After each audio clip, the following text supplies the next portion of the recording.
Bonsoir à tous et bienvenue ici l'image de l'Afrique. Comme vous le savez, l'image de l'Afrique qui est diffusée sur la télévision rwandaise, c'est une émission où on vous apporte, on vous amène les experts de toute l'Afrique pour parler de l'Afrique, du passé, du présent et des perspectives futures.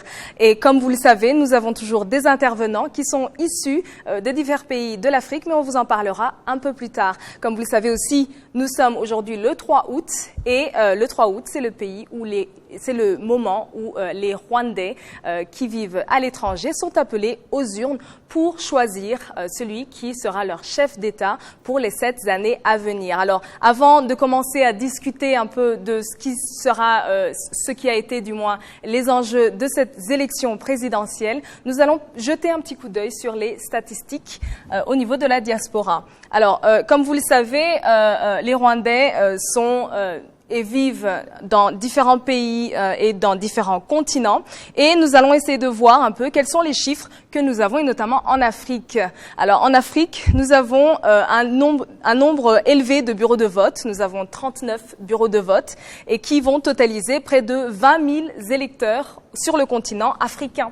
Et allons sur le continent européen qui totalise à lui seul 23 bureaux de vote et pour un nombre d'électeurs de près de 9 240 électeurs qui donc ont voté aujourd'hui. Et nous irons voir plus tard quels ont été les ressentis du côté des bureaux de vote à l'extérieur du Rwanda. Alors en Asie, nous avons 19 bureaux de vote pour près de 2700 électeurs qui se sont déplacés, nous l'espérons tous, pour aller voter. Nous allons ainsi au Moyen-Orient où nous avons 3 bureaux de vote pour un nombre d'électeurs total de 400 électeurs. Et allons rapidement sur le continent américain pour voir quel est le nombre de bureaux de vote et d'électeurs que nous avons.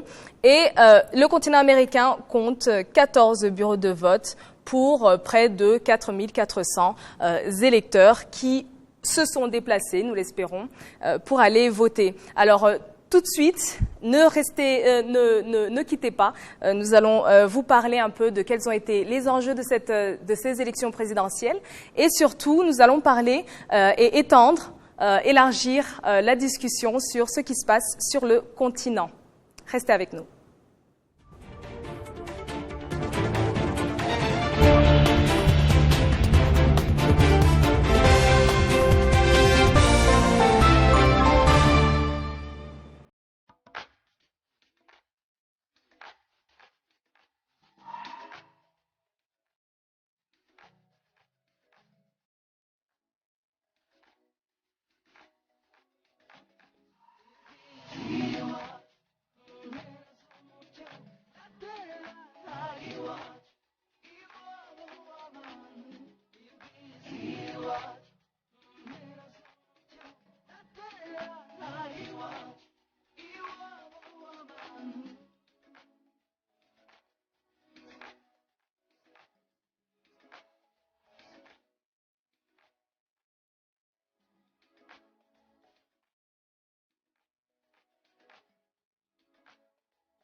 Alors, bonjour Novella, bonjour à tous. Alors, comme il y a 2 semaines, lors de la première émission Images de l'Afrique, la composition du panel qui va nous accompagner ce soir reflète, je dirais, la vocation panafricaine de l'émission et peut-être même au-delà du Rwanda. Puisque nous avons juste à ma gauche Madame Manuela Yapi, qui est une journaliste ivoirienne, qui travaille pour l'agence de presse Alerte Info, qui est une agence de presse qui a été fondée en 2006 et qui est présente dans 5 pays de la région francophone. Bonjour Manuela et bienvenue. Bonjour, merci. Okay. Alors, à l'extrême gauche, nous avons Monsieur Germain Nama, qui est le directeur de publication du bimensuel L'événement au Burkina Faso. Et Monsieur Nama est un journaliste emblématique dans la région d'Afrique francophone, puisqu'il a été entre autres un des compagnons de route du fameux journaliste Norbert Zongo, qui a été assassiné en 1998. Merci Monsieur Nama d'être parmi nous. Bonjour. Alors à l'extrême droite, on reste dans la zone Afrique de l'Ouest francophone avec Monsieur Alexis Calambri, qui est le directeur de publication du quotidien Les Échos au Mali, qui est un quotidien emblématique du Mali, puisqu'il a été fondé en 1987 et il a porté le combat pour la démocratisation du Mali, qui a été fondé entre autres donc par le président Alpha Oumar Konaré. Donc merci Monsieur Calambri d'être parmi nous. C'est moi. Voilà. Et enfin, Dr Jean-Paul Kimonio, qui était présent avec nous lors de la première émission. Alors, Dr Kimonio est un chercheur spécialiste du Rwanda qui a publié l'année dernière, en 2016, un important livre sur l'histoire du génocide rwandais qui s'intitule « Rwanda, un génocide populaire » et qui est toujours en librairie et que je recommande vivement. Et je précise pour terminer que Dr Kimonio, qui est décidément très prolifique, publie en septembre 2017 un nouveau livre qui traite de la reconstruction du Rwanda, donc post-94, Rwanda demain, une longue marche vers la transformation. Merci d'être avec nous, Dr Kimonio. Merci à vous. Et merci à vous aussi Yann Gouet, qui est chroniqueur à Le Monde, comme vous le savez, je suis sûre. Merci à vous aussi d'être avec nous et comme nous l'avons promis, nous allons parler de différentes choses et notamment des élections dans la diaspora. Et pour vous en parler, qui de mieux que des personnes qui sont sur place et qui vont nous donner le ressenti sur ce qui se passe dans les bureaux de vote et ce qu'il s'est dit, ce qu'il s'est vu, ce qu'il s'est entendu. Alors, je demande à nos techniciens si nos amis sont là sur Skype.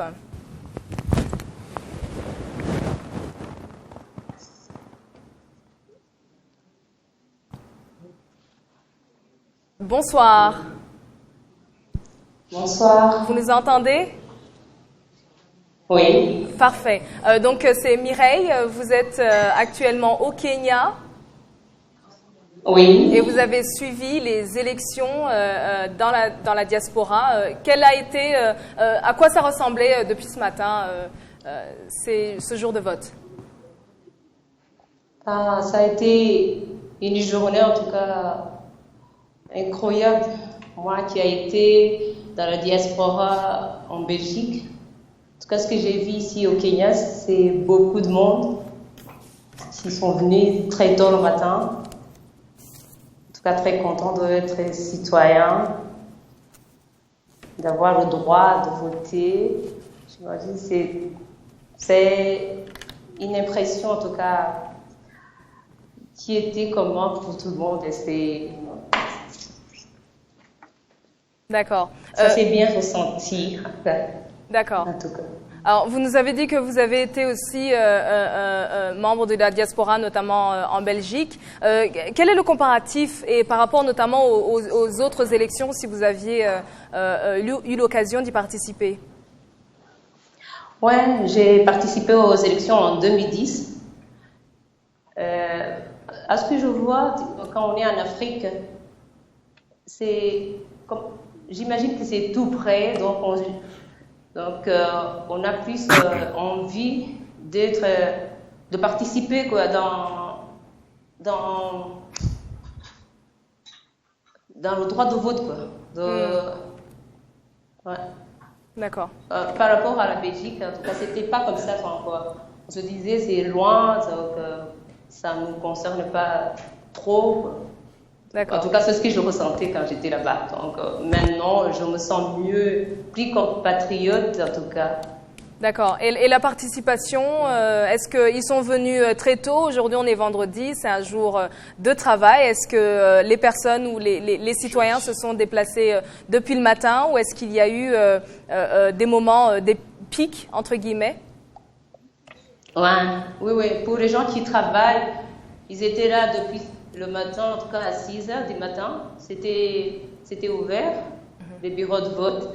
Donc, pour pouvoir aller travailler après, donc il y avait plus de monde, en tout cas le matin et à midi aussi, et à 4 heures après le travail.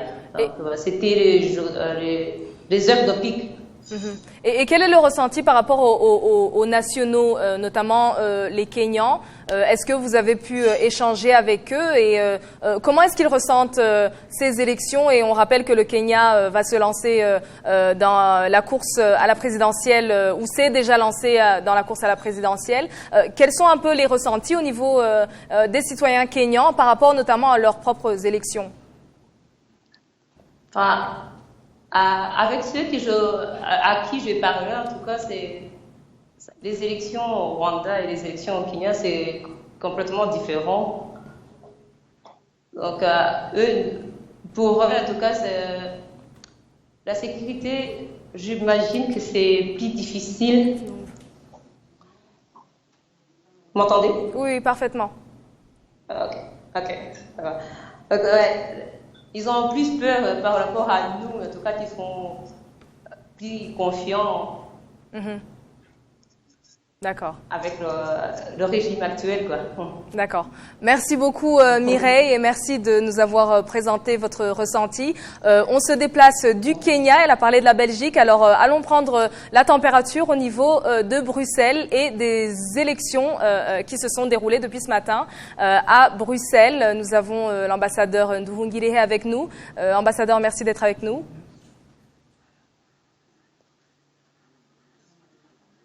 Et restez avec nous, Mireille, n'allez nulle part.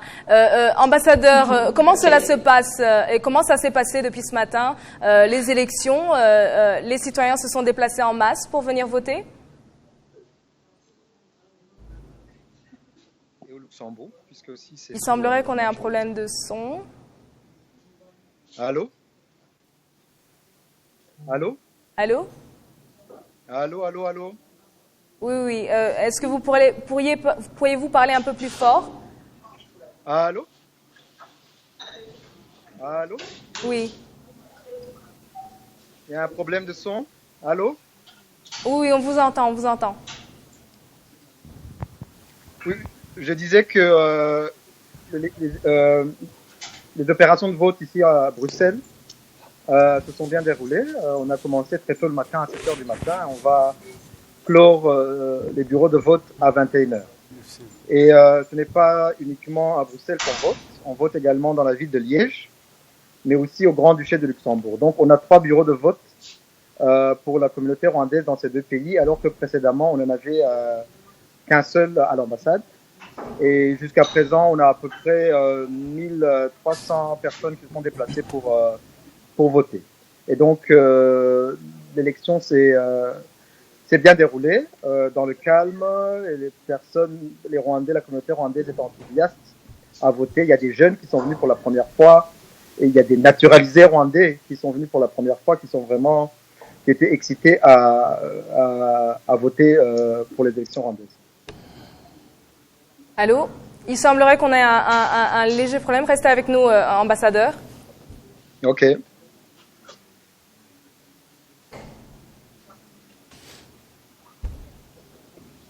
Alors, on avait... Allô? Voilà. Allô? Est-ce que vous nous entendez? Moi, je vous entends toujours, je vous entends bien. D'accord, parfait. Donc, on vous a demandé quelle est la température ou quel est le ressenti au niveau des citoyens qui se sont déplacés ce matin, et en particulier parce que aujourd'hui était donc un jour de travail. Est-ce que ils se sont déplacés en masse? Est-ce que nous avons eu peut-être des différences par rapport aux années précédentes? Oui, les citoyens rwandais ici à Bruxelles, en Belgique et au Luxembourg se sont déplacés en masse dans les 3 bureaux de vote. On vote donc au bureau de vote ici à l'ambassade à Bruxelles. Il y a un bureau de vote à Liège, dans la ville de Liège, mais aussi au Grand-Duché de Luxembourg. Donc on a 3 bureaux de vote et on vote depuis 7 h du matin. Et on va fermer les bureaux de vote à 21 h. Et bien sûr, on a tenu compte du fait que le jeudi est un jour de travail en Belgique. C'est pour ça qu'on a ouvert donc à 7 h pour que les Rwandais qui travaillent puissent voter avant d'aller au travail, qui commence à 9 h ici en Belgique.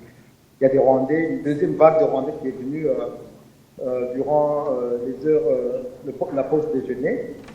Et puis bien sûr, la troisième vague qui est en cours, qui est venue après 17 h, après le travail, et on va fermer à 21 h les bureaux de vote. Et jusqu'à présent, il y a une bonne ambiance et le vote se déroule dans le calme, dans la sérénité. D'accord. Alors, nous savons qu'en Belgique, les Rwandais y vivent et nombreux, mais nous avons notamment la population estudiantine, nous avons des personnes qui travaillent. Quelle est un peu la tranche d'âge ou quelle est la tendance par rapport aux différentes catégories d'âge peut-être qui sont venues voter? Franchement, ici, on a tous les âges. Hein, tous les âges. On avait des jeunes de 18 ans qui venaient voter pour la première fois. On avait vraiment des personnes âgées aussi qui voulaient voter, qui ont tenu à venir malgré des difficultés de mobilité. Et donc, on a les Rwandais de tous âges qui sont venus pour voter. Et donc, on sentait bien qu'ils avaient l'enthousiasme à venir faire le choix de leur avenir. Et est-ce qu'il y a des changements par rapport aux années précédentes? Il y a une mobilisation plus grande par rapport aux années précédentes, qui s'explique également par la campagne qui a été plus enthousiaste au Rwanda. Et les Rwandais ici ont pu suivre à travers les réseaux sociaux, mais aussi à travers votre télévision sur le net, la campagne. Et donc, j'étais plus excité à venir voter le jour du vote.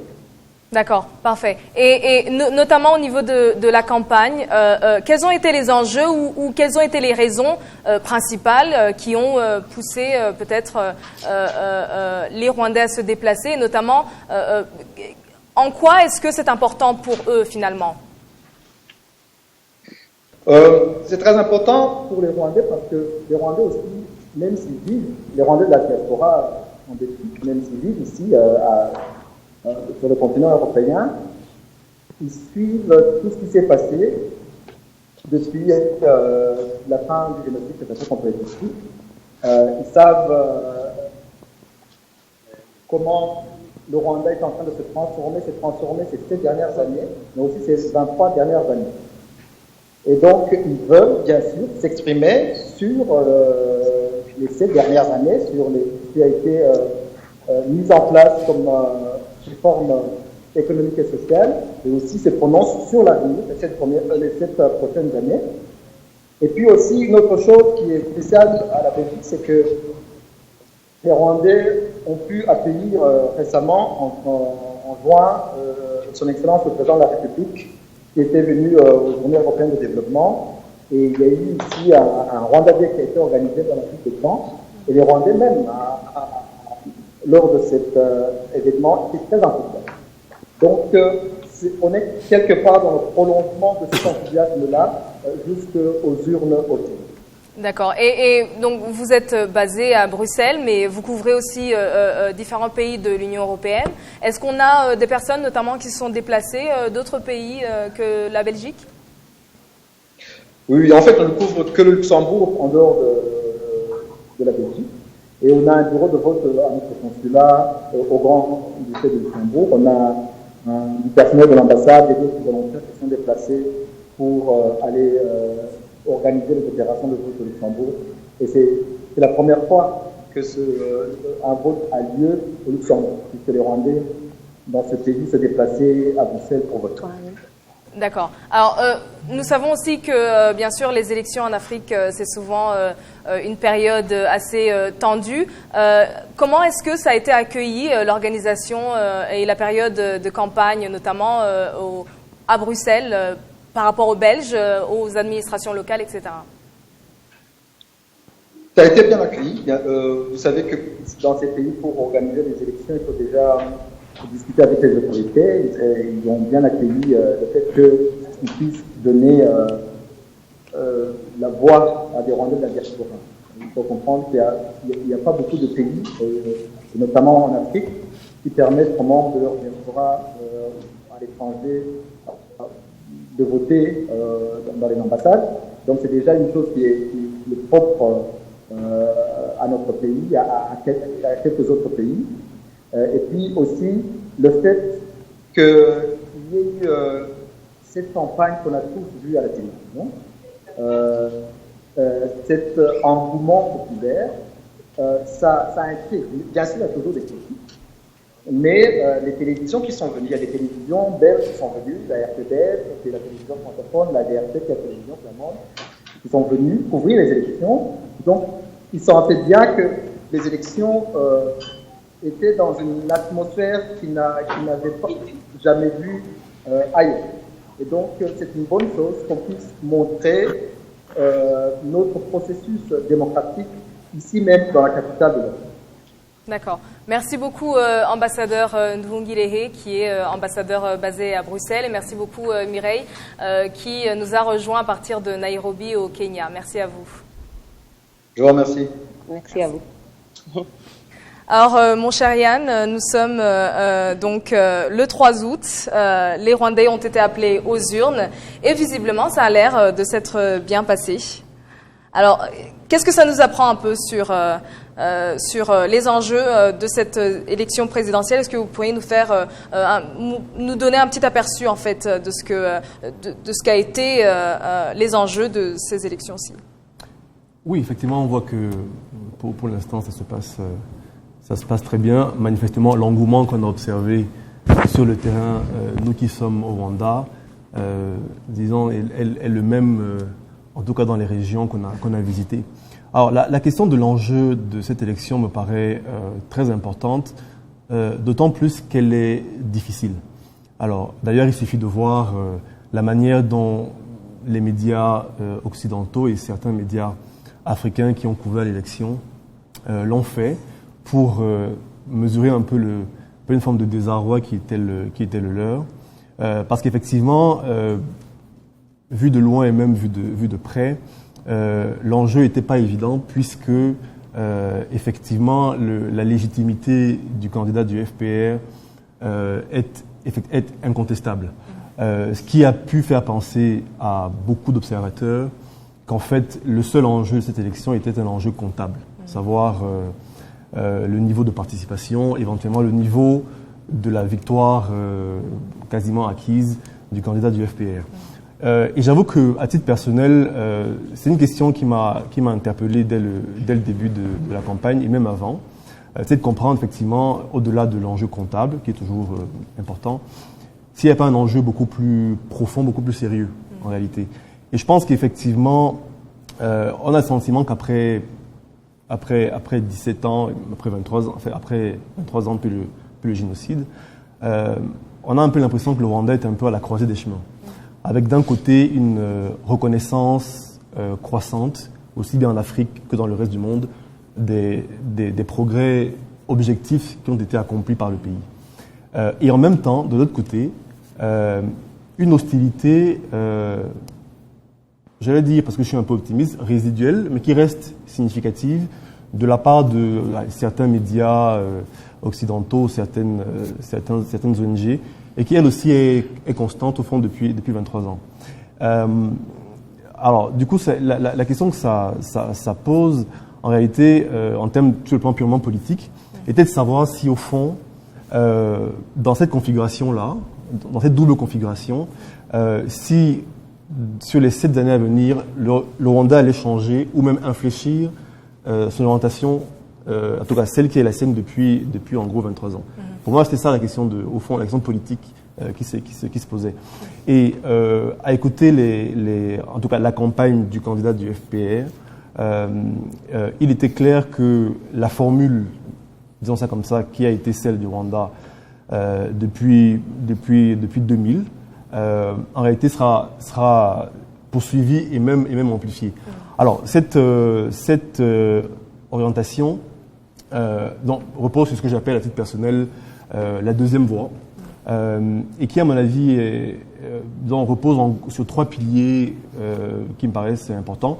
Le premier, c'est la souveraineté, la défense de la souveraineté du Rwanda, qui a été continuellement affirmée et réaffirmée avec force, et encore hier, lors du dernier meeting du candidat du FPR à Gasabo.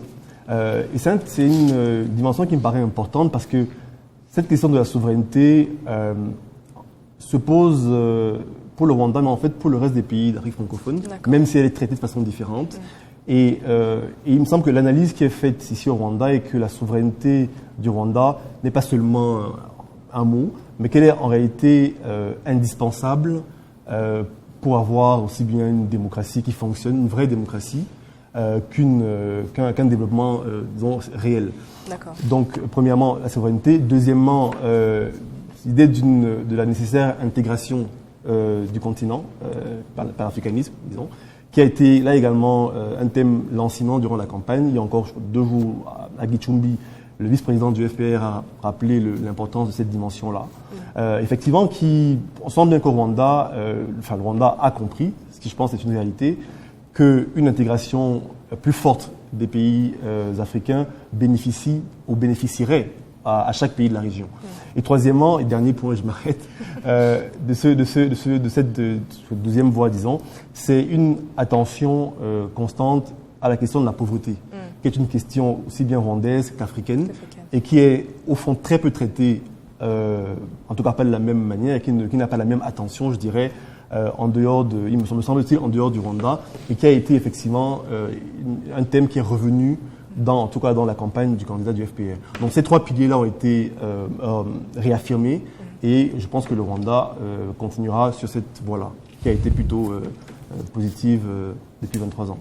Merci pour votre analyse. Et le docteur Kimonyo, bien sûr, vous avez écrit et vous continuez à écrire sur le Rwanda. Ça veut dire qu'il y a de quoi, finalement, noircir le papier, entre guillemets? Ah ben oui, beaucoup. Absolument. Si on regarde, par exemple, le nombre d'articles qui sont sortis sur le Rwanda, la plupart, malheureusement, assez négatifs dans la presse internationale. Le Rwanda et l'expérience rwandaise, quand même, suscite beaucoup d'intérêt. Et là, les élections et la façon dont elles se passent, effectivement, sont un moment important. Souvent, les gens essaient de disputer un petit peu la légitimité de ce qui se passe ici.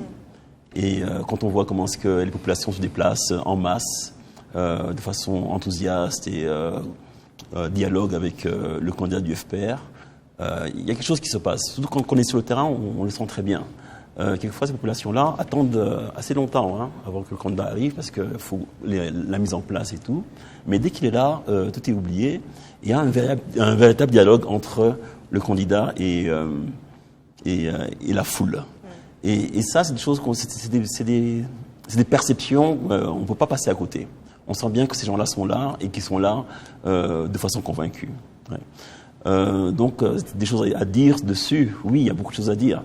La première chose, c'est que depuis l'an 2000, donc, il y a une offre politique qui a été faite au Rwandais. Et l'impression qu'on a, c'est que cette offre politique-là, au contraire, est de plus en plus forte, ou alors de plus en plus appréciée. Ça n'a pas toujours été comme ça. Ça, c'est les 3e élections. Nous avons eu des élections en 2003, nous avons eu des élections en 2010. Mais je dirais qu'il y a eu vraiment un changement après 2003, en fait. Après 2003. C'est là, en fait, que le Rwanda a commencé sa lancée de développement.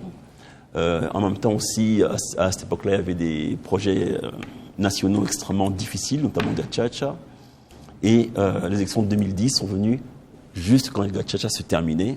Et là, on a senti durant ces élections-là une espèce de soulagement et de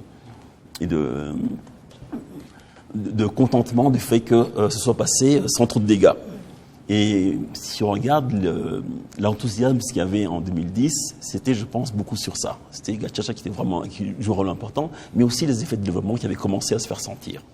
Et là, dans ces troisièmes élections-là, oui, on sent qu'il y a une espèce de bon enfant, on sent que les gens sont relativement satisfaits. Ouais, et je pense que c'est important. J'aimerais faire entrer un peu nos invités.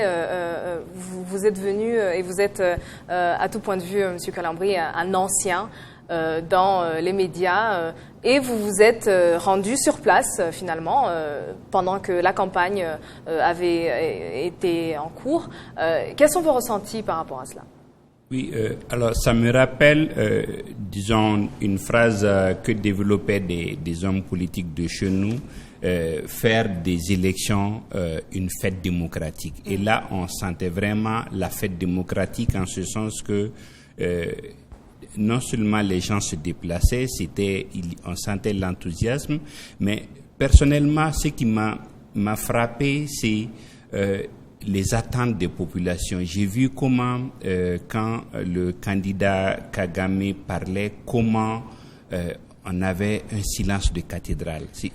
Ça prouve à quel niveau il y a les attentes, il y a les espoirs sur son épaule et à la limite une sorte de confiance qui lui est placée. Ça, c'est l'aspect qui m'a beaucoup frappé, mais j'ai vu les campagnes dans les rues, j'ai vu comment les populations se déplaçaient, mais franchement, il n'y a pas d'animosité entre les camps, entre les gens pendant la campagne.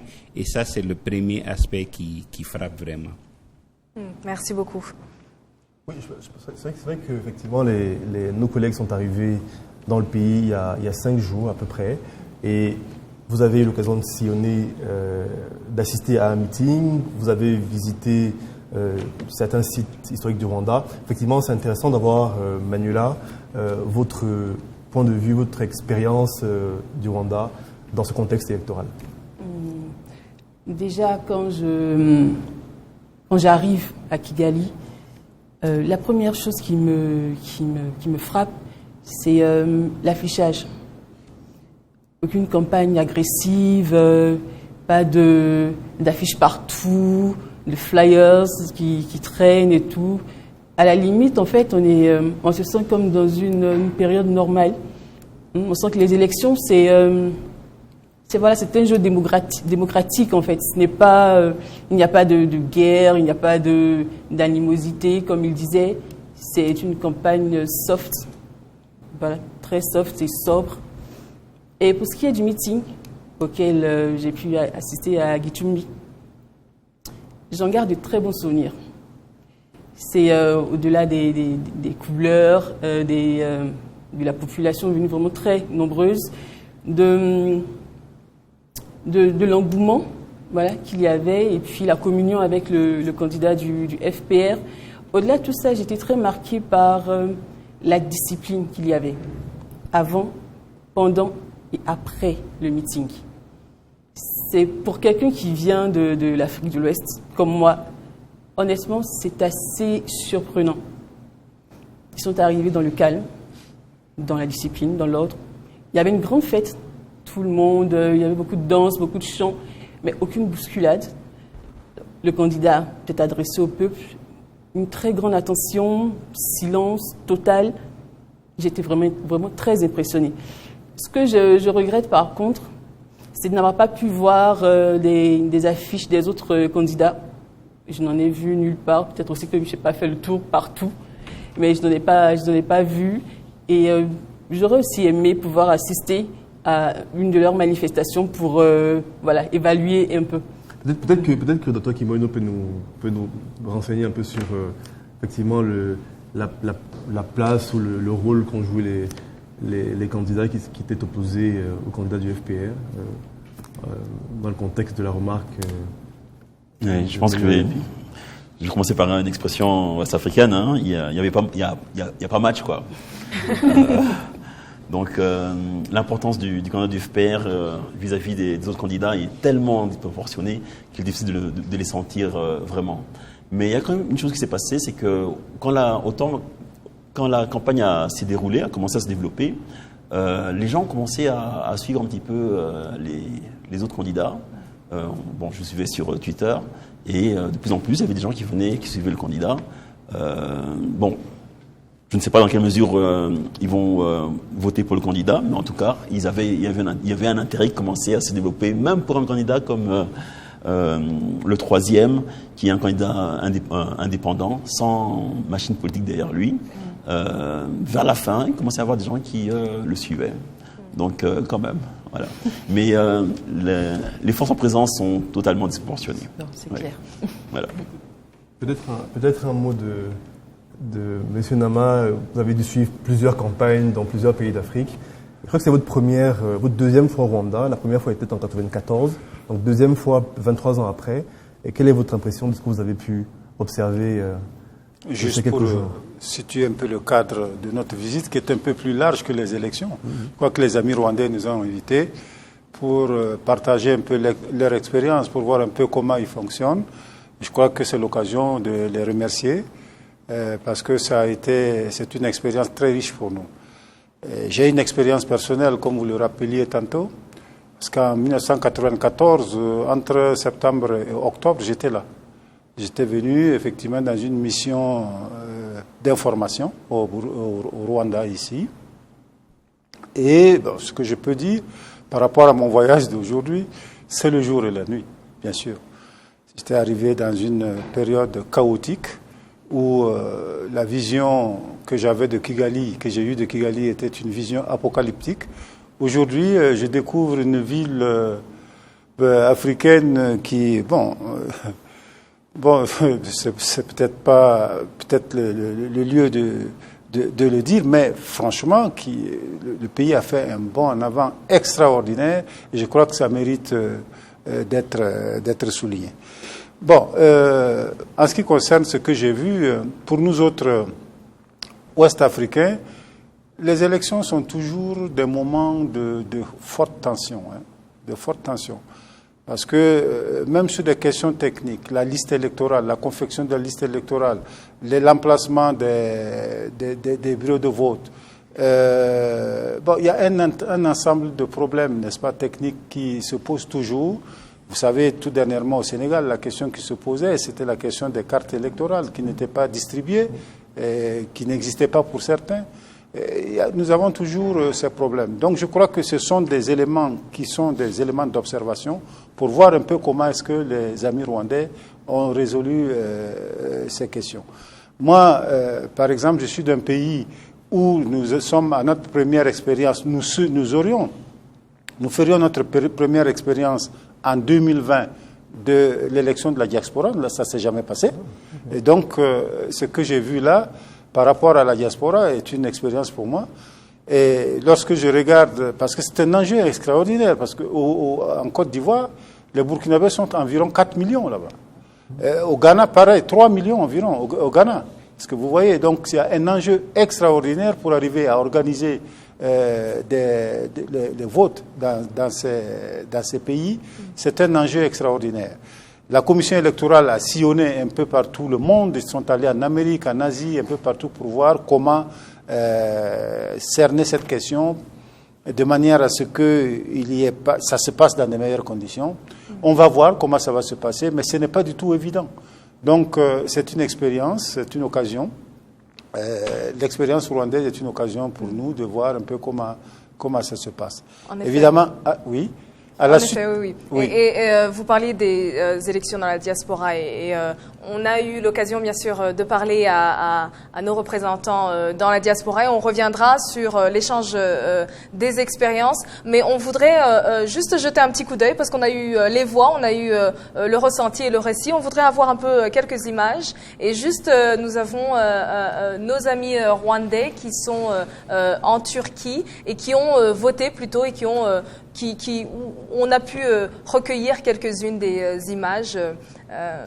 jetez-y un petit coup d'œil. À qui j'ai l'honneur? On me nomme Clovis Mongara. Je suis étudiant en Chypre, département de ingénierie mécanique. Ouais, c'est ça. Et vous êtes ici pour voter, n'est-ce pas? Ouais, je suis bien. Et comment avez-vous trouvé les élections, l'organisation et tout? Les élections se sont passées à merveille. Tout s'est bien passé. Surtout, je remercie l'État rwandais qui nous a permis de voter à distance. Donner notre voix, quand même, c'est une grande contribution. La plupart des gens ne peuvent pas comprendre à quel point ça me fait plaisir. Mais moi, personnellement, ça me fait vraiment plaisir de dire que j'ai participé au développement du pays. Génial. Et étiez-vous préparé pour l'élection? Oh, si, j'étais très très bien préparé. J'ai suivi les infos. Bien sûr, Internet, il y a des trucs qui passaient par là. Surtout, l'ambassade rwandaise en Turquie aussi nous a aidés, nous a parlé des gens qui étaient au poste, les candidats qui étaient au poste du président rwandais. Mais bien sûr, on savait bien qu'on voulait. La réalité est claire. Merci beaucoup. C'est très bien de voir un jeune. On parle souvent de l'engouement des jeunes pour cette période électorale qui, quelquefois, laisse à désirer. Mais c'est important et ce qu'il dit est très important et ça revient à ce que vous disiez, Monsieur Germain. C'est l'importance pour lui, à quel point c'est crucial de pouvoir donner sa voix et de pouvoir voter et finalement avoir contribué à donner une forme à l'avenir du pays. Et c'est exactement ce dont vous étiez en train de parler. Je pense que il y a de quoi faire, bien sûr, et je pense que c'est important de garder cela en tête. Alors, quelles seraient peut-être les entraves qui demeurent pour que ces élections dans la diaspora soient possibles? Et c'est une question à laquelle chacun de vous pourra répondre, mais bien sûr, Monsieur Germain en premier. Oui, mais les entraves, il y a effectivement, comment est-ce qu'ils vont voter comment? C'est-à-dire qu'effectivement, je pense qu'il y a beaucoup d'expériences dont on pourrait s'en inspirer. Les Maliens votent depuis longtemps et ça se passe bien.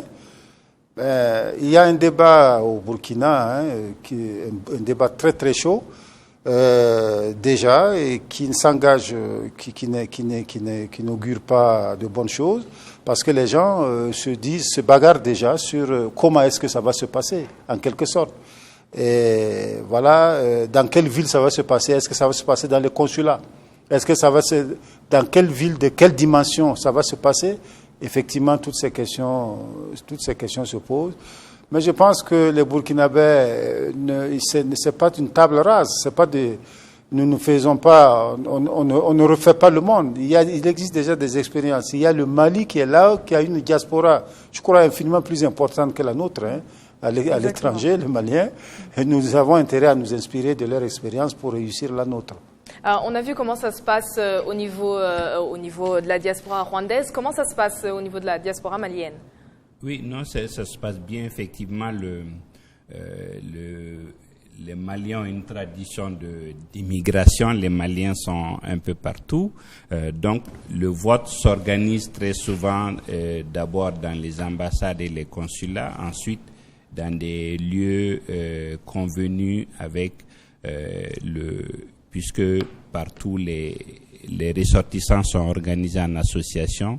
Donc, les bureaux de vote sont dans les ambassades et le reste souvent en entente avec les autorités des pays et les associations. Parce que, oui, comme son Excellence le disait tout de suite, il y a effectivement des pays qui font de la résistance, qui ne veulent pas que ça s'organise en dehors. Donc, dans ces pays, on est obligé de ne faire qu'au sein de l'ambassade.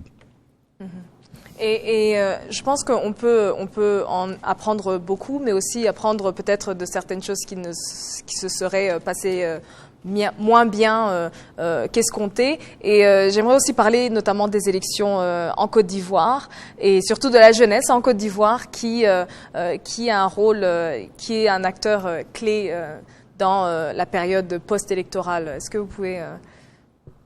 Eh bien, le rôle de la jeunesse par rapport aux élections, aux précédentes élections. Eh bien, les précédentes élections, Elles se sont très bien passées dans l'ensemble. C'est vrai qu'il y a eu quelques incidents, mais c'est bien passé. Déjà, l'opposition n'était pas très présente. Voilà, donc il y avait plus la coalition au pouvoir et ça a été beaucoup plus facile. Là, parce qu'il n'y avait pas vraiment d'enjeu en fait. Voilà. Donc, en ce qui concerne la jeunesse, aujourd'hui, il y a une sorte de lassitude. Parce qu'après la crise, c'est vrai que le pays s'est relevé, qu'il y a des infrastructures économiques, tout commence à aller de l'avant. Mais en ce qui concerne la classe politique, il y a encore beaucoup de discorde, de mésententes. Et donc la population se rend compte qu'il s'agit aujourd'hui de les enjeux pour ces personnalités-là, c'est beaucoup plus leur réussite politique. Ce n'est pas l'intérêt de la population elle-même. Alors aujourd'hui, quand il y a des marches, quand il y a des manifestations, les jeunes ne se comptent plus par dizaines de milliers. Non, le nombre est très réduit. Chacun reste chez lui et observe en fait. Voilà. Nous sommes plus dans cette posture-là. Alors, il y a aussi un élément qui est particulier, je pense, dans ces élections, ici notamment au Rwanda, c'est qu'on a vu de nombreuses personnes, des citoyens rwandais qui, comme c'était la période des vacances, sont venus sur place et en ont profité parce qu'ils voulaient aussi voter ici à Kigali. Alors malheureusement, quelquefois, c'est le contraire. Si c'est une période de vacances et que c'est la période électorale, on en profitera pour aller le plus loin possible du lieu où se passent ces élections. Alors pourquoi est-ce que ça se passe comme ça ici et qu'est-ce qu'on pourrait en apprendre finalement, Dr Kimonyo? Mais j'ai pas bien saisi la question, je m'excuse. Alors, pourquoi et comment est-ce qu'on pourrait s'arranger à ce que les élections attirent les citoyens à rentrer pour pouvoir voter, pour pouvoir être dans ce que M. Calambri appelait la fête démocratique, plutôt que le contraire finalement. Et on a eu une annonce de la direction de l'immigration et de l'immigration qui a informé que, bien sûr, les frontières étaient toujours ouvertes pendant la période de vote. Alors, qu'est-ce qu'il faudrait faire pour éviter que les personnes soient plus encouragées à quitter le pays plutôt qu'à revenir finalement pour pouvoir voter? Mais je pense que c'est aussi le calme et le sentiment de sécurité que ces élections-là vont susciter chez les citoyens. Je pense que c'est la question essentielle. Et pour revenir un petit peu sur ce qu'avaient dit nos collègues, en parlant notamment de la différence entre les élections au Rwanda qui se font très calmement et des élections ailleurs qui quelquefois suscitent beaucoup de tensions. Beaucoup de gens, enfin, un certain nombre de critiques nous le reprochent que, effectivement, en disant que au Rwanda, les élections ne sont pas suffisamment compétitives. On en avait parlé la dernière fois, donc en disant que le Rwanda avait choisi plutôt un système politique de démocratie consensuelle. Et ça, je pense, c'est quelque chose d'important à redire pour expliquer un peu cette dynamique-là. D'une part, c'est-à-dire qu'il y a des partages de pouvoir et, par exemple, les partis d'opposition qui auraient dû être les vrais challengers du FPR, du candidat du FPR, ont décidé, après le référendum, de le soutenir directement sans perdre de vue l'importance du oui dans le référendum, plutôt que de perdre des ressources à faire une campagne électorale alors qu'ils sont des partenaires politiques. Mais au-delà de cela, c'est toute la question du consensus et de la compétitivité. Un des problèmes que nous avons en Afrique, c'est que nos pays, souvent, sont relativement faibles et il n'y a pas de consensus social et politique dans beaucoup de nos pays, ou alors le consensus est très faible. Or, pour avoir une démocratie compétitive saine, il faut absolument un minimum de consensus. C'est pour cette raison que dans d'autres démocraties matures, les élections se passent et ça se passe de façon tout à fait calme. Parce que finalement, les élections ne sont pas le lieu où l'opportunité pour mettre à feu le pays, où on chasse une partie de la population pour remplacer par une autre. Et donc la question du consensus est très importante. Au Rwanda, effectivement, on y met beaucoup d'importance, on le pousse très loin. D'autres pays ne le font pas suffisamment. Si on regarde par exemple ce qui va se passer au Kenya, aujourd'hui, tout le monde retient son souffle. On ne sait pas ce qui va se passer au Kenya. Et pourquoi ? Parce que finalement, il n'y a pas de consensus au niveau national. et le pays peut aller à volo. Voilà. Oui, moi je suis vraiment intéressé par cette question pour donner l'exemple du Mali. Nous avons expérimenté cette démocratie multipartisane depuis 1992. Puis nous avons connu une grande période de crise en 2012. Pendant la crise, en fait, en 2012, il y a eu l'élection présidentielle et il y avait un candidat du point de que les populations croyaient être le leader qu'il nous fallait pour sortir de la crise. Et on n'a jamais vu, il y a eu 60% de taux de participation. Il y a eu le candidat qui est l'actuel président a eu plus de 77% de taux de votants en sa faveur. Parce que les gens croyaient en un leadership, les gens ont cru à un homme et se sont mobilisés. J'ai vu personnellement des gens qui ne sont pas de son parti, qui ne sont pas politiques, qui ont mobilisé leurs moyens propres pour battre campagne pour lui parce que de leur point de vue, c'était l'homme qui pouvait nous sortir de la crise.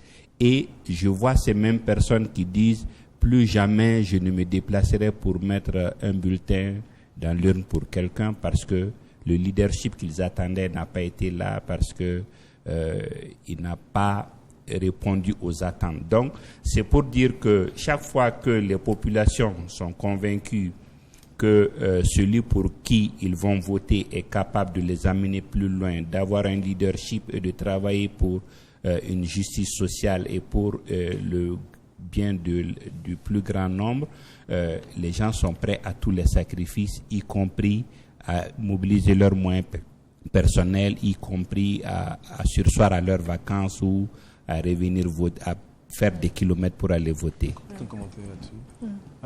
Alors je trouve intéressant effectivement l'expérience que décrit M. Calambri, parce qu'au fond c'est l'histoire un peu de la plupart des pays d'Afrique, en tout cas d'Afrique francophone pour cette partie du monde que je connais le mieux, qui est au fond l'histoire d'une succession d'alternances au sommet de nos États qui conduisent les unes après les autres à des déceptions. Et par conséquent, je m'interroge et au fond, je pose la question à nous tous. Si il n'est pas temps, après une expérience de cette forme de démocratie-là, depuis 92 au Mali, 90 pour la plupart de nos pays, je me demande s'il n'est pas temps, en Afrique francophone, de repenser, disons, les fondements de la démocratie telle que nous la pratiquons dans nos pays, et peut-être repenser donc la question de ce qui est une forme de dogme démocratique, qui est ce principe d'alternance systématique tous les 5 ans, quand bien même on se rend compte que malheureusement, depuis les années 90, elles ne produisent pas de changement réel dans la vie des populations. Alors, est-ce qu'il n'est pas temps, de repenser nos systèmes pour peut-être trouver la solution, j'allais dire de consensus, mais disons trouver le bon équilibre entre la nécessaire disons, validation par les peuples de leurs dirigeants et en même temps la préoccupation d'avoir des systèmes qui répondent réellement aux attentes des populations. Peut-être juste, avant que nos camarades répondent, quelques petites précisions. On se rend compte qu'il y a des sondages qui sont faits en Afrique, dans différents pays, et depuis environ 7-8 ans, la satisfaction avec la démocratie des Africains diminue de plus en plus. C'est une première chose. Deuxième chose aussi, il y a eu un rapport qui est sorti en décembre dernier de Mo Ibrahim, qui était très bien fait, et qui disait que malgré les alternances démocratiques, la qualité de la gouvernance a été en diminuant depuis 2008, et de façon extrêmement importante. Voilà. Alors, peut-être, M. Germain voulait... Oui, je voulais justement dire, ça n'est pas la réponse intellectuelle qui manque. Je crois que les Africains se sont largement exprimés, les intellectuels africains se sont largement exprimés sur la démocratie consensuelle. Au Burkina Faso, nous avons un monsieur qui s'appelle Herman Yaoundewo, qui a pratiquement passé toute sa vie politique à professer cette démocratie consensuelle, mais il n'est pas suivi. La question est de savoir comment y arriver, justement, à mener toute la classe politique autour de cette idée de démocratie consensuelle.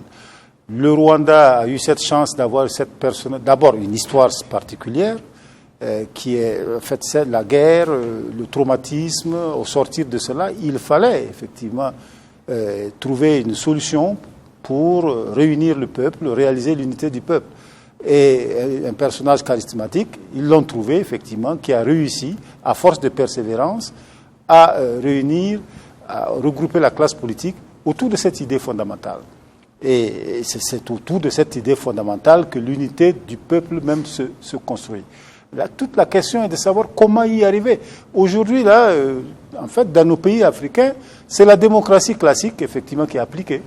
C'est-à-dire, chacun est dans sa chapelle, on ferraille dur. Si vous gagnez le pouvoir, comme je disais hier, lorsque nous rencontrions des amis rwandais, je disais, nous sommes aux affaires, donc on en profite. Jusqu'à ce qu'on nous chasse, d'autres vont venir se mettre à la place. Mais évidemment, ça peut profiter aux politiciens, mais ça ne profite pas au peuple. Nous en sommes là aujourd'hui, et c'est toute la problématique. Et c'est là l'intérêt que les Africains consciencieux attachent à l'expérience rwandaise. Bon, c'est vrai qu'on critique cette démocratie consensuelle, on dit que, en fait, ce n'est pas une démocratie du tout. Vous savez comment est-ce qu'elle est attaquée de toutes parts, n'est-ce pas, par les chapelles intellectuelles occidentales. Oui. Mais évidemment, la question est de savoir où est-ce que nous allons aller tirer nos ressources pour construire des États qui nous ressemblent. Alors, où tirer ces ressources? Tirer ces ressources, je pense que c'est une question qui est critique et qui est très importante. Voilà. Nous allons juste écouter rapidement, nous vous rappelons que c'est un jour d'élection aujourd'hui et de nombreux Rwandais qui sont à l'extérieur du Rwanda ont souhaité s'exprimer. Nous allons parler à nos correspondants qui sont à ce moment-là. Nous sommes en Suède. Nous avons Clotilde et Christine. Bonsoir à vous. Bonsoir et merci d'être avec nous. Merci. Nous allons commencer avec Christine. Quel est votre ressenti dans le bureau de vote dans lequel vous étiez depuis ce matin? Nous sommes dans le bureau de vote à Stockholm. Nous avons une très bonne ambiance. Tous les Rwandais qui sont venus voter aujourd'hui étaient très excités d'avoir cette occasion et cette opportunité de participer directement aux élections. C'est quel pays? Suède. Nous sommes en Suède. Et donc c'est le bureau de vote de Stockholm. Nous avons été impressionnés par la participation des gens qui ont fait des trajets de 5, 6, 7 heures à l'essence, et juste pour venir participer à ces élections. Le même enthousiasme est remarqué dans les autres pays. Donc nous avons essayé à Oslo, à Copenhague et à Helsinki. Parfait. Merci beaucoup. Et est-ce que vous avez suivi les autres élections? Est-ce que vous observez peut-être une différence dans les tendances de la participation de la diaspora cette année? Non, je crois en général que la participation est très grande. Ce n'est pas seulement dans les pays nordiques, c'est partout. Ce qu'on suit bien sûr sur les médias et les échanges que nous avons avec les collègues et les amis. Donc il y a une très forte participation. Les Rwandais veulent vraiment participer aux élections et ne pas rater, ne pas manquer cette occasion. Merci beaucoup. Nous avons un cas particulier quand même que j'aimerais bien suivre ici en Suède. Nous avons eu un jeune Rwandais qui est en fait disons, pas en très bonne santé et qui ne peut que se déplacer dans une chaise roulante.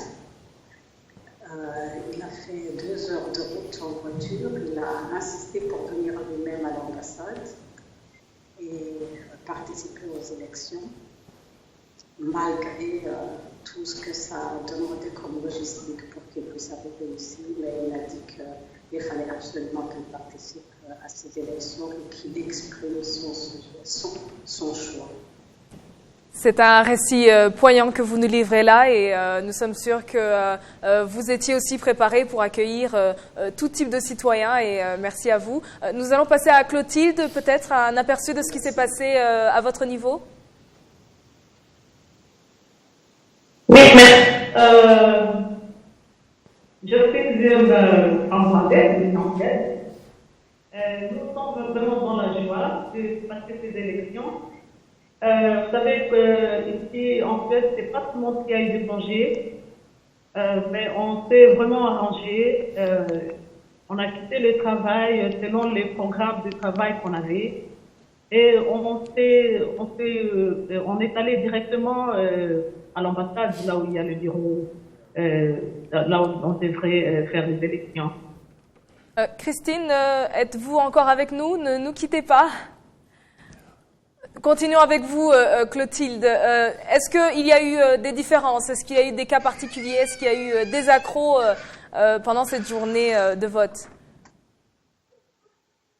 Moi, personnellement, et ce que j'ai constaté par rapport aux élections passées, vraiment, il y a eu beaucoup de gens, nos chers frères et sœurs qui vivent dans des provinces lointaines, à Yetebore. On s'est rencontrés là, tu vois, on a quitté le travail, on est allé directement à l'ambassade. Et là, on s'est rencontrés avec beaucoup de gens qui sont venus des différentes provinces. Et c'était vraiment de la joie. On était vraiment dans la joie de passer au vote, quoi. Et je pense que si les citoyens sont venus pour voter, ils ont sûrement suivi la campagne. Est-ce que vous avez organisé des échanges, par exemple, au niveau de la campagne, au niveau des programmes, notamment de nos 3 candidats? Oui, les campagnes, on les a suivies même ici dans la diaspora. On a passé vraiment des moments des campagnes, pendant qu'au Rwanda aussi on faisait des campagnes. Ici, on était en train de suivre tout ce qui s'est passé. Il y a des gens aussi qui faisaient aussi des campagnes selon les candidats dont ils voulaient voter. C'était vraiment bien, c'était dans la joie. Vraiment, il y a vraiment une joie de voter. Et des fois, on se posait des questions entre nous quand on voyait les gens qui venaient de la province. On demandait quand vous êtes. Et ils disaient, mais bien sûr, on ne peut jamais rater ces moments. Donc, c'était un moment où même les gens qui se sont vus il y a longtemps, on s'est retrouvés là. On a senti vraiment qu'il y a cet amour du pays. Hein. Donc, chacun porte vraiment le pays dans son cœur. Et c'est pour ça qu'on a vraiment répondu nombreux à ces élections, à ces votes. Quoi. Merci beaucoup, Clotilde. Peut-être une dernière question à Christine. Est-ce qu'on a une tranche d'âge ou quelles étaient les tendances au niveau des votants, au niveau de la tranche d'âge?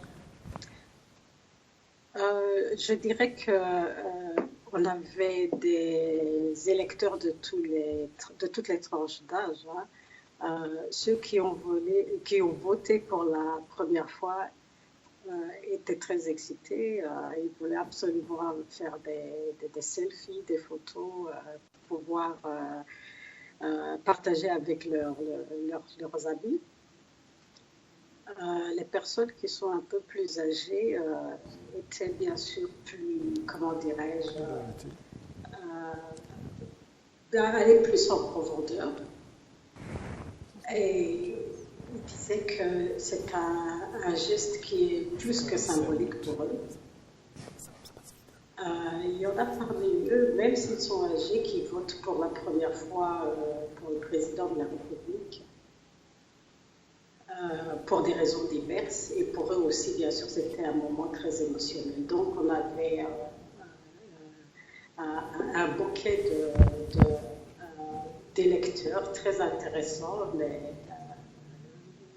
la note commune, bien sûr, c'est la joie de participer à ces élections. Merci beaucoup. Et merci de nous avoir livré vos ressentis en direct de la Suède. Merci beaucoup Clotilde et Christine. Merci. Merci beaucoup. Merci. Au revoir. Merci beaucoup. Alors, vous vouliez intervenir Oui, je disais que le mode peut compter peut-être, je dirais, pour 30 à 20%. Le tout est, encore une fois, dans le leadership et dans la volonté du président et de son équipe de travailler pour le peuple. Tant que, de façon triviale, le chef qui arrive au bureau à 7 heures, même si le travail commence à 8 heures, tout le monde va commencer à être là à 7 heures. Chaque fois que le chef donne le modèle, tout le monde va suivre. Mais quand les leaders sont toujours dans les affaires, quand dans la presse il n'y a que des cas de corruption, de marchés surfacturés, ça ne permet pas d'avoir l'adhésion populaire, ça ne permet pas de faire en sorte que même le reste de la classe politique manque d'arguments, parce que le tout est à ce niveau. L'opposition a des arguments chaque fois que ceux qui sont au pouvoir, aux affaires, comme disait Germain tout de suite, se conduisent mal. Tant que ceux qui sont là volent, il va de soi qu'ils donnent des arguments à l'opposition pour prospérer et pour les abattre. Mais s'ils sont des modèles, le peuple va suivre et le peuple se battra pour qu'il soit là le plus longtemps possible. Vous savez, le développement est visible. Quand vous travaillez, les résultats sont visibles. Et je pense que un élément essentiel dont vous parlez et qui, je pense, fait écho aux images et aux ressentis qu'on a à travers le monde, c'est aussi l'importance de l'amour de la patrie finalement. Il faut que l'amour de la patrie soit issu des plus hautes sphères politiques, je pense, et qu'il puisse aller jusqu'aux citoyens lambda. Et nous avons aussi un autre correspondant qui nous appelle d'Italie, Dr Eric Murosa. Est-ce que vous êtes avec nous? Oui, je suis avec vous. Merci beaucoup d'avoir accepté de nous parler. Alors, votre ressenti, aujourd'hui c'était jour de vote. Est-ce que les Rwandais vivant en Italie sont allés nombreux déposer leur bulletin dans l'urne? Oui, nous avons commencé à 7 heures. Et déjà à 7h05, nous avions déjà enregistré un Rwandais qui a exprimé son vote. Et après, nous avons reçu beaucoup de gens, disons dans les heures du matin. Et puis, ça a un peu calé par les heures de travail et puis du soleil. Mais ici, sur le bureau de Rome, nous avons vraiment enregistré un grand nombre de Rwandais qui sont venus voter par rapport au numéro de participants que nous avons sur nos listes. Et la communauté rwandaise en Italie, est-ce que elle s'est déplacée notamment des autres villes pour venir voter, ou est-ce qu'il y avait d'autres bureaux de vote sur le sol italien? Et ici en Italie, nous avons des bureaux de vote. Nous avons un bureau à Rome et notre bureau à Milan. Donc les Rwandais qui habitent au centre et sud de l'Italie, ils ont voté ici à Rome, tandis que les gens du nord ont voté sur le bureau de Milan.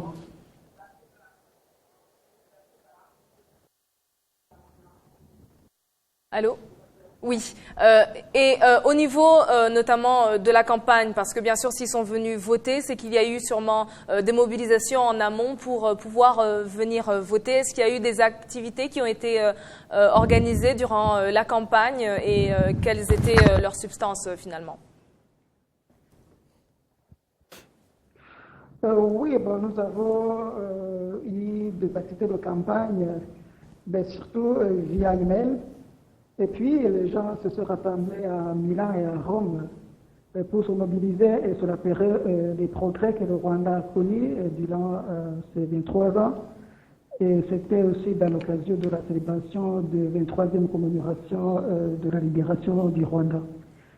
Et après, dans des petits villes aussi, les gens se sont organisés, ils se sont rassemblés et discutaient, surtout sur les visiteurs que le Rwanda a connus. Et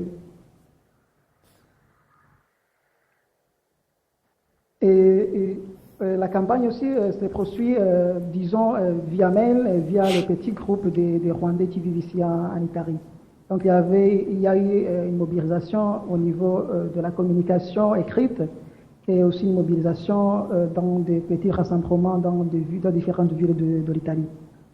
Merci beaucoup, Dr Eric, pour vos impressions et nous parlerons encore peut-être plus tard. Merci à vous et merci aussi à tous nos panélistes. Nous continuons à échanger, à discuter et à comprendre un peu quels sont les enjeux finalement des élections et pourquoi est-ce que et comment finalement attirer autant de Rwandais ou autant d'Africains de la diaspora et au niveau national pour pouvoir aller voter, ce qui quelquefois semble pour certains, comme on l'a entendu, quelquefois être sans enjeu. Alors, Monsieur Germain, vous parliez notamment de la diaspora et vous avez parlé aussi des enjeux des élections au Burkina Faso. Est-ce qu'il y a peut-être des tendances?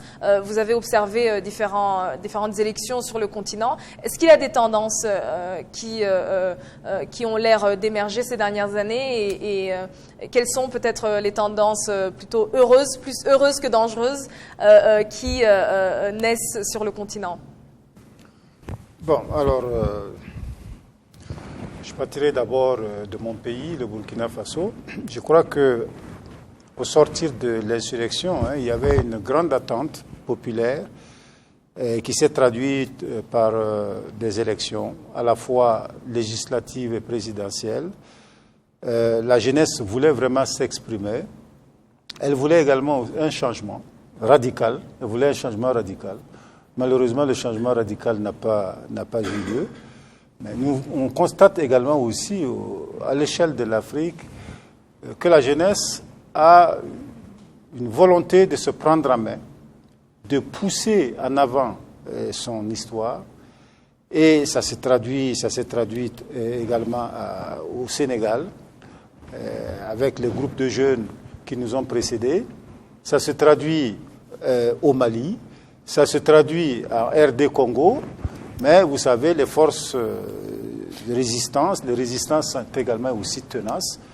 Mais la tendance en Afrique, c'est ça. C'est-à-dire que la jeunesse veut effectivement se mettre, pousse à la roue pour obtenir le progrès nécessaire, mais elle prend de plus en plus conscience qu'elle a les moyens de changer les choses en Afrique. Alors, on dit souvent, si jeunesse savait, si vieillesse pouvait. Est-ce que notre jeunesse est suffisamment éduquée finalement à l'amour de la patrie pour pouvoir, disons, impulser le changement que l'on voudrait voir sur le continent? Bien, alors si j'en juge par votre expérience, je pense qu'un peuple discipliné, nous l'avons vu c'est Gichumbi, non? Gichumbi. Nous l'avons vu là-bas, une jeunesse, enfin un peuple extrêmement discipliné. Le risque chez nous, c'est qu'il y a un peu de désordre, il y a un peu d'incivisme. Vraiment, on ne respecte rien. Je crois que la jeunesse, en même temps qu'elle prend conscience de sa force, en même temps, il fout tout par terre. S'il n'y a pas un leadership, n'est-ce pas, pour encadrer tout ça, eh bien, le résultat risque d'être pire, en quelque sorte. On reviendra dessus dans quelques secondes. Je vois qu'il y a beaucoup de commentaires qui voudraient... mais on revient dessus dans quelques secondes. Restez avec nous, ne zappez pas. Une courte page de publicité, puis on revient aux échanges. Merci à vous.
Merci à vous tous d'être restés avec nous et de ne pas avoir zappé. Alors, on était en train de parler notamment de la jeunesse qui, de nos jours, à partir du moment où elle comprend la force qu'elle a finalement de changer les choses, n'utilise pas toujours cette force dans la bonne direction. Nous avions une intervention de la part du docteur Kimonio et puis du Mali ensuite. Oui, je pense que Germain, vous faisiez allusion aux mouvements citoyens qui ont apparu au Sénégal, au Burkina et au Congo maintenant. Je pense que c'est un mouvement extrêmement important. C'est pour moi la première réaction par rapport au délitement des processus démocratiques qui ont eu lieu jusqu'à présent. Et ce qui est bien de ces mouvements de jeunes d'ailleurs, c'est qu'ils se méfient aussi bien des partis politiques traditionnels, même et des ONG.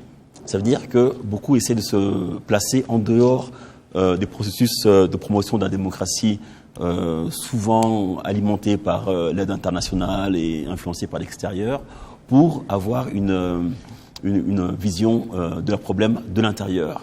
Et ce qui est bien, par exemple, c'est que au lieu d'aller à chercher le pouvoir, par exemple, beaucoup de ces mouvements-là cherchent plutôt de régler des problèmes au quotidien, l'eau, l'électricité, la propriété dans le quartier. Et je pense que c'est des mouvements prometteurs. Pour le moment, c'est vrai, ils sont encore faibles et souvent, au moment où les élections arrivent, ils se font récupérer par la fièvre électorale. Mais je pense que clairement, surtout quand on entend la clarté de leur diagnostic, je pense qu'il y a quelque chose de nouveau par rapport à ça. Mais oui, mais juste pour ne pas être trop sombre non plus. Je pense qu'il y a des choses aussi qui commencent à se passer dans différents pays. Malheureusement, je n'ai pas de cas francophones, mais plutôt des cas anglophones. Par exemple, les dernières élections au Nigeria ont vu un sursaut de la part des Nigérians, alors qu'il était difficile pour le candidat Buhari de gagner et d'avoir des voix des gens du Sud, mais finalement il a réussi à avoir les voix du centre et du Sud pour pouvoir gagner. La même chose aussi pour le Ghana aussi. Le Ghana, il y a eu un sursaut aussi, plutôt que de continuer à voter strictement sur des bases ethno-régionales. Il y a eu un sursaut qui a fait qu'il y a eu une alternance, en espérant que l'alternance apportera quelque chose. Non, mais moi, j'ai une bonne opinion de la jeunesse de plus en plus. Les jeunes ont créé des canaux de communication et disons, ils ont pris le pouvoir et exigent de plus en plus de redevabilité des autorités à travers les réseaux sociaux. On a vu au Burkina, au Mali, au Sénégal, où les jeunes s'organisent, qui n'ont aucune volonté d'accéder au pouvoir, mais qui tiennent à l'œil les dirigeants. Vous avez dans ces pays que je viens de citer des groupes qui, à la limite, chaque fois ont mis des systèmes pour mesurer les propos du président. Voici telle promesse que vous avez faite à telle date. Vous avez promis de faire à telle date, vous ne l'avez pas fait. Donc, de plus en plus, on voit les dirigeants infléchir leur position du fait que les jeunes sont de plus en plus actifs sur les réseaux, les interpellent. Et ce qui est bien, ces jeunes de plus en plus se démarquent et de ceux qui sont au pouvoir et de l'opposition, refusent de se faire récupérer, mais font le veille, font en sorte que tout le monde respecte une certaine ligne de conduite. Si ce n'est pas le cas, dénonce. Mais je pense que plutôt le sursaut viendra de ce côté-là. Oui, mais le problème, je pense aussi, avant que l'on prenne d'autres intervenants, c'est aussi de savoir est-ce que ces sursauts ou ce réveil et ce rôle finalement de veille, est-ce qu'il survit au-delà des périodes un peu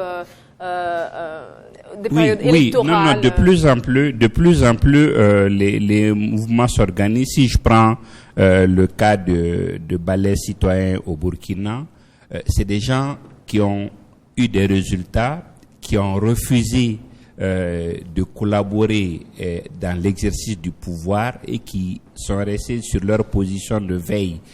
Au Mali, ça s'organise parce qu'il y avait un projet de révision constitutionnelle qui n'a pas été accepté, qui a été rejeté justement par la jeunesse, finalement par la rue, et qui a été bloqué. Et ces jeunes se disent, opposition comme majorité, vous êtes tous pareils. On vous a vu à un moment ou à un autre, personne n'a fait de prenant. Je pense que de plus en plus, cette jeunesse même prend conscience que elle s'est très souvent fait phagocyter ou récupérer au moment des élections et que il faut rester sur la rampe en tout moment. Mais je pense qu'il y a aussi un dernier élément qui est important dans ces mouvements de jeunesse, c'est aussi les moyens.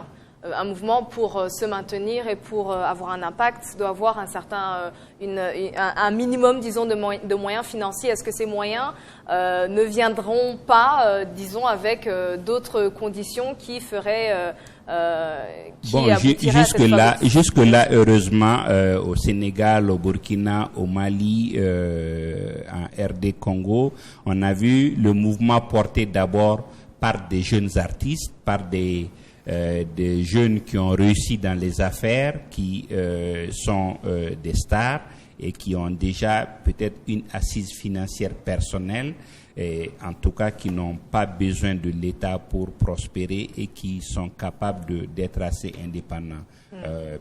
Espérons que ça puisse continuer. D'accord. Vous vouliez intervenir Oui, je vais faire un commentaire rapide pour évidemment abonder dans le sens général de ce qui a été dit et l'enthousiasme des jeunes qui effectivement est croissant. Je voulais quand même nuancer ce propos en disant que je pense qu'il est important, tout en reconnaissant effectivement le progrès dont on vient de parler, je pense qu'il est important d'identifier de façon précise ce qui fait que les choses ne vont pas forcément au-delà de l'engouement qui est nécessaire et qu'on vient de décrire. Et je pense que la raison est que je pense qu'il faudrait qu'on parvienne, alors je m'inclus dans ce qu'on appelle les jeunes, je pense qu'il faut que nous parvenions à faire une transition entre des mouvements citoyens, c'est-à-dire des mouvements dont la vocation est purement revendicative, à des mouvements qui soient politiques. Je pense qu'il faut que nous assumions, il faut que les mouvements citoyens assument de manière générale une volonté de conquérir le pouvoir. Et pas uniquement d'être en position de revendiquer ce qui est nécessaire, mais effectivement, comme ça a été dit par M. Karampé, on constate qu'effectivement, une fois que les élections arrivent, ils sont phagocytés et finalement il y a un retour au statu quo. Et pour qu'on parvienne à cette transition, je pense il y a deux éléments qui me paraissent fondamentaux. Je pense qu'il faut que ces mouvements s'enrichissent d'un corpus idéologique. Je pense qu'il faut des projets de transformation de la société, sur le plan politique, clairement. Et deuxièmement, il faut que ces mouvements parviennent à devenir dynamiques, c'est-à-dire à mobiliser au-delà peut-être du cercle de la jeunesse. Je pense qu'une fois qu'on aura franchi cette étape donc, corpus idéologique et mobilisation de masse, disons, je pense qu'on aura franchi un seuil important. D'accord. Mais je pense qu'il y a aussi un élément qui est important et je pense que vous pourrez nous aider en cela, Manuela. On a parlé des réseaux sociaux, on a parlé des nouveaux modes de communication. Est-ce que ces modes de communication, on sait que les jeunes les utilisent, pas toujours pour avoir une empreinte citoyenne, mais comment est-ce qu'on peut s'assurer finalement et quelles sont les plateformes qui existent pour pouvoir permettre à ces jeunes qui peut-être ne peuvent pas nécessairement toujours s'exprimer au niveau du Parlement ou au niveau des grandes instances et des plateformes nationales, comment est-ce qu'on s'assure en fait que ces échanges qui sont faits sur les réseaux sociaux et qui sont riches peuvent être et peuvent avoir un impact et peuvent contribuer finalement au dialogue national? D'abord, en Côte d'Ivoire, après la crise post-électorale, les divisions étaient vraiment très profondes. Et malheureusement, il n'y a pas eu de cadre physique d'échange. Alors du coup, les réseaux sociaux sont devenus la plateforme idéale, voilà, pour l'expression des jeunes. Et petit à petit, on se rend compte que finalement, ils commencent à arriver à se mettre d'accord sur certains points et à mettre une certaine pression. Parce qu'effectivement, je me souviens bien, il n'y a pas très longtemps, il y a eu une augmentation du prix de l'électricité. Mais la grogne était telle, les Ivoiriens ne sont pas vraiment sortis dans les rues, mais la grogne était telle sur les réseaux que finalement le gouvernement a fait, je dirais pas marche arrière parce qu'ils ont décalé un peu la mesure, mais ils ont été obligés de réagir. Donc voilà, on en est là. Il y a de grandes discussions, beaucoup de discussions, et avec le temps, on commence à se mettre d'accord sur certaines choses. Parce qu'en Côte d'Ivoire, on a eu l'opportunité de voir chacun des 3 grands partis accéder au pouvoir, et l'insatisfaction est toujours là. C'est pareil, le PDCI, le FPI, le RDR. Donc la jeunesse recherche aujourd'hui une personnalité qui fera consensus et qui ne sera pas nécessairement issue de ces formations politiques-là. Mais jusque-là, on recherche encore cette personnalité. Parce que c'est vrai qu'il y en a qui se démarquent un peu plus, mais chacun présente ses insuffisances.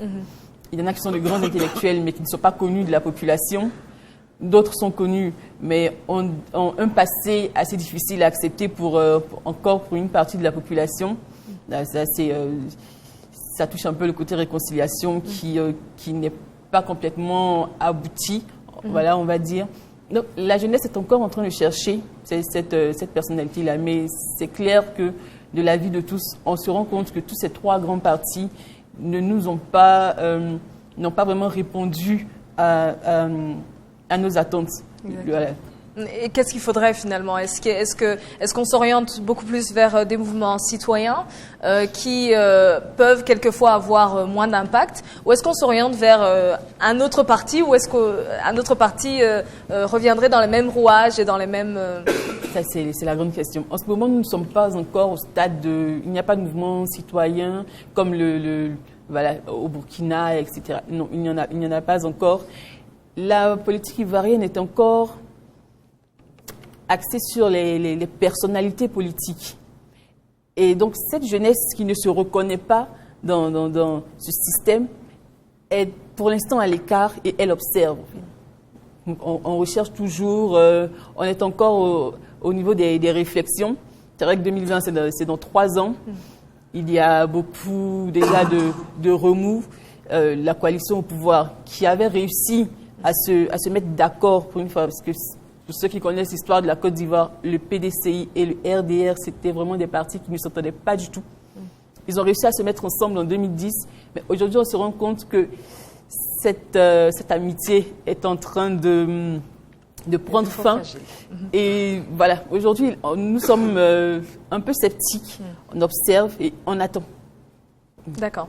Alors, nous avons une question de la part de nos réseaux sociaux d'un certain Mamo, et qui la pose à M. Calambri, et qui demande comment est-ce que vous voyez les présidentielles de 2018 au Mali. Est-ce que ce sera une fête comme au Rwanda ou des craintes comme au Kenya? Bon, c'est vrai que au Mali, on n'a pas connu les violences après les élections. 2018 va être vraiment particulier en ce sens que le président sortant a le droit de se représenter, mais si je prends déjà les réseaux et les tendances, la tendance est de dire on veut un homme neuf, comme disait tout de suite Emmanuela, mais en politique il n'y a pas de génération spontanée. La politique, ça se prépare et malheureusement de plus en plus, ça demande des moyens. Ce qui est certain, c'est que il n'y aura certainement pas de violence, peut-être des contestations de temps en temps, mais il n'y aura pas de violence, mais ça va... on aura des surprises parce que il y a une désaffection vis-à-vis de ceux qui sont sur...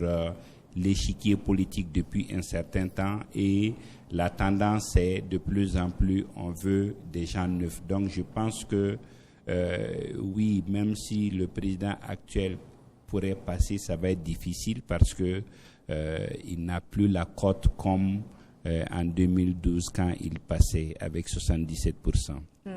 Oui. Moi je voudrais peut-être discuter un peu ce que Yann disait.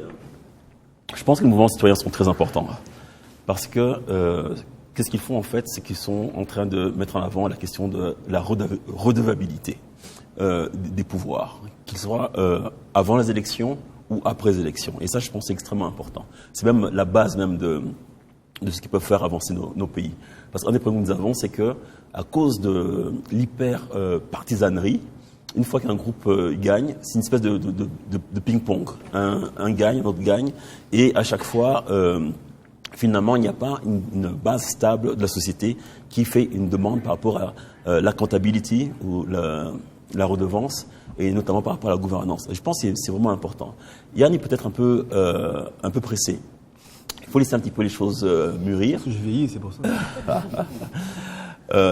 Il faut laisser les choses mûrir. Et pourquoi pas ne pas avoir aussi différentes pistes, à savoir des mouvements peut-être plus révolutionnaires, entre guillemets, comme ceux que Yann appelle de ses voeux, mais en même temps des mouvements citoyens qui poussent les États, quelle que soit la couleur politique qu'ils ont, en les poussant à devenir redevables envers leur population. Alors, vous parlez de redevabilité, et ça, je pense que c'est un des points essentiels dans toute l'Afrique et notamment ici au Rwanda. Mais est-ce que la redevabilité doit nécessairement venir de ces mouvements citoyens, finalement?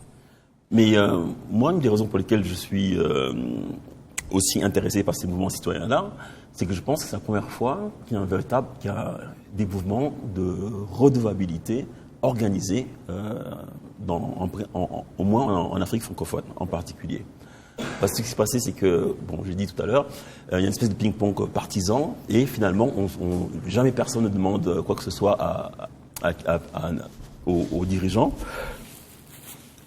sous prétexte que d'une part, il est du parti, ou du président, ou alors il est d'opposition. Donc c'est une espèce de dialogue de sourds entre parti et opposition, mais cette fois une véritable redevabilité. Et puis une redevabilité qui est cisgénériste, ça veut dire qui vient de l'intérieur. Pas une redevabilité qui est soutenue par les ONG avec des financements de l'Union européenne, ou alors d'autres donateurs et tout. Une redevabilité par rapport au quartier, par rapport aux problèmes qui se posent dans leur quartier, avec des jeunes qui s'organisent d'eux-mêmes en fonction de leurs problèmes. Oui, les mouvements sociaux demandent la redevabilité parce qu'elle ne vient pas naturellement de ceux qui sont investis de cette mission et qui doivent rendre compte. Donc, forcément, il faut que quelqu'un le demande. Ça, c'est le premier aspect. L'autre aspect, c'est que si on parle de redevabilité, c'est parce qu'on a vu des choses. Un moment au Mali, on a parlé des milliardaires de la démocratie, des gens qu'on a appréciés, des professeurs d'université qui nous ont servi les meilleures idées, pour qui on a voté, qui marchaient à pied sous le soleil, qui du jour au lendemain ont roulé carrosse. Ça n'incite pas à faire confiance en ces gens-là. Donc, si la redevabilité ne vient pas naturellement de ceux qui sont au pouvoir, il faut bien que quelqu'un se charge de les obliger à cette mission-là.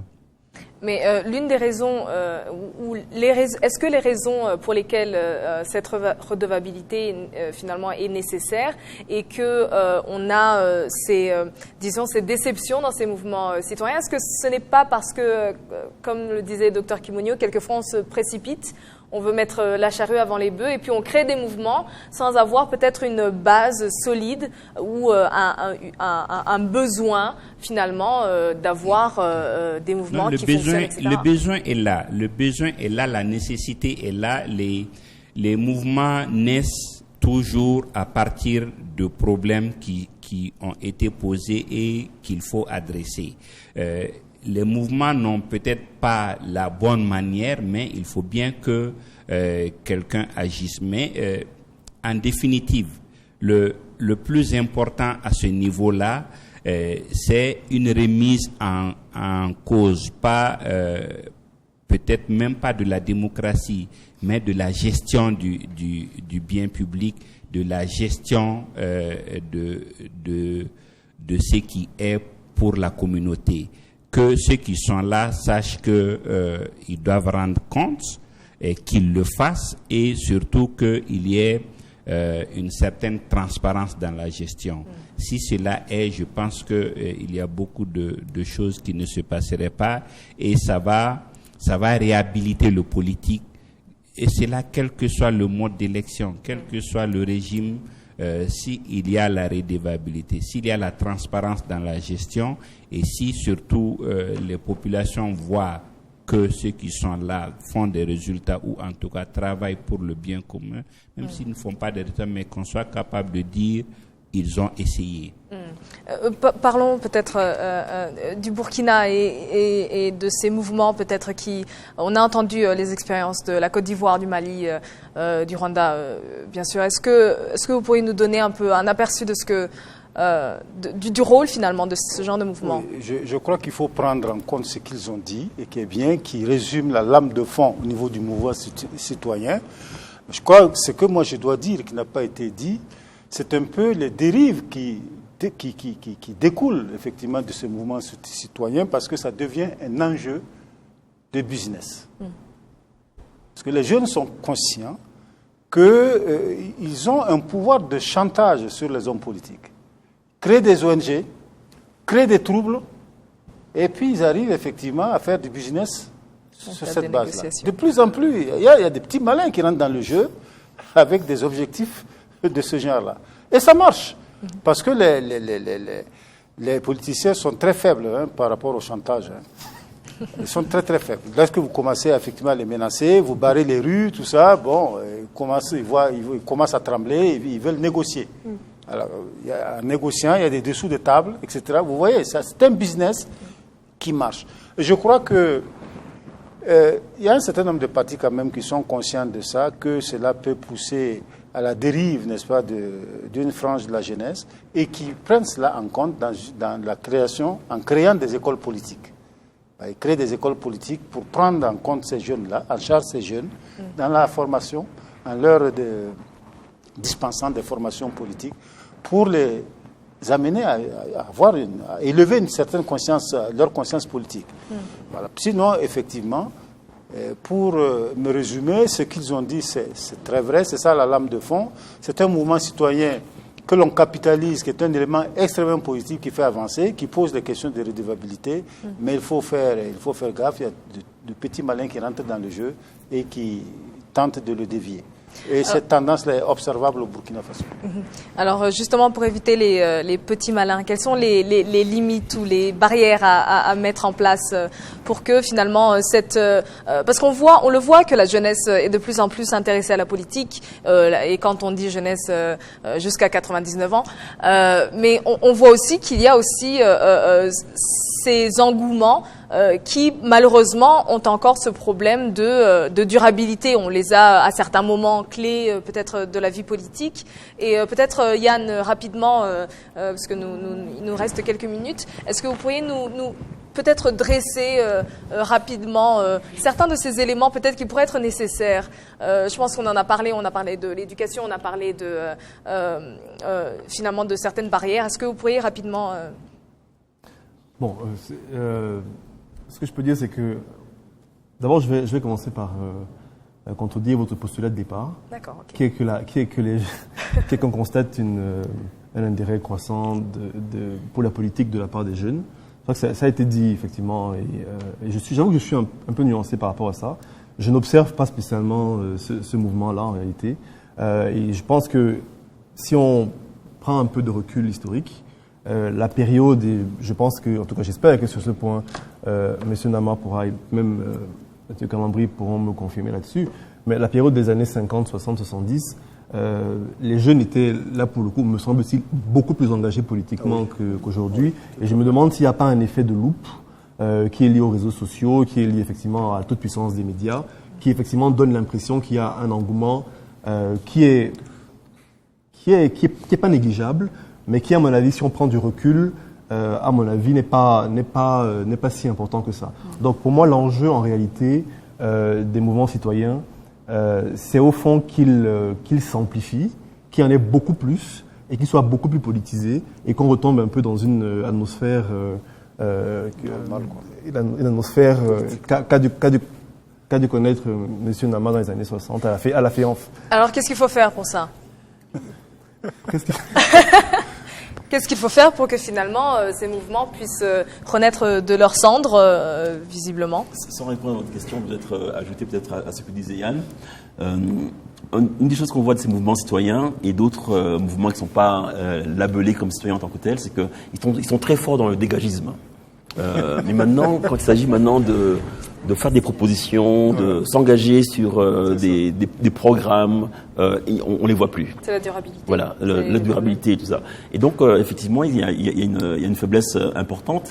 Mais pourquoi est-ce qu'on s'intéresse autant maintenant à ces mouvements citoyens? C'est parce qu'on est tellement désespéré par la classe politique habituelle. C'est aussi ça le problème. Et au bout d'un moment aussi, il faut aussi voir aussi la lueur d'espoir qui s'allume quelque part et y prêter attention et essayer de voir comment est-ce qu'on peut la renforcer. Est-ce qu'il y aurait une troisième voie peut-être? Oui, non, mais il faut peut-être à un moment que quelqu'un réfléchisse effectivement à comment capitaliser les expériences, parce que les mouvements citoyens naissent très souvent avec des objectifs précis. Il y a un problème, on n'est pas d'accord avec telle chose, et puis un groupe se forme et combat. Tant qu'on n'a pas de solution, on ne recule pas. Je vais me permettre de nuancer Yann, parce que oui, les vieux briscards des années 60, ils étaient peut-être un peu plus panafricains, mais je trouve avec le recul, quand je vois ce qu'ils ont fait, ils étaient beaucoup idéalistes, ils défendaient toutes les causes perdues d'avance, mais l'avantage qu'on a avec la jeunesse actuelle, c'est que il y a une adhérence. Ils visent des problèmes qui sont de leur temps et qui sont d'actualité, qui les concernent directement. Ils se battent pas pour le Koweït ou le Qatar, ils se battent pour eux-mêmes directement. Donc, je pense que ça, c'est à capitaliser et on a plus à travailler sur cet aspect-là. Et nous allons devoir terminer sur ces mots sages de M. Calambri. Merci à tous d'avoir été avec nous. Merci à vous, M. Nama et Mademoiselle Manuela. Merci à vous, Dr Kimonyo. Et bien sûr à mon co-modérateur, M. Yann Gouet. Et merci surtout à vous qui nous avez suivis et qui avez interagi avec nous à travers les réseaux sociaux notamment. N'oubliez pas, comme toujours, la conversation continue, ce n'est que le début, on vous donne les éléments et puis on espère que les débats continueront et puis comme vous l'avez entendu, que ce soit que les mouvements citoyens soient en déperdition ou en croissance, le plus important c'est de savoir que l'avenir du pays vous appartient à vous tous. Merci à vous tous.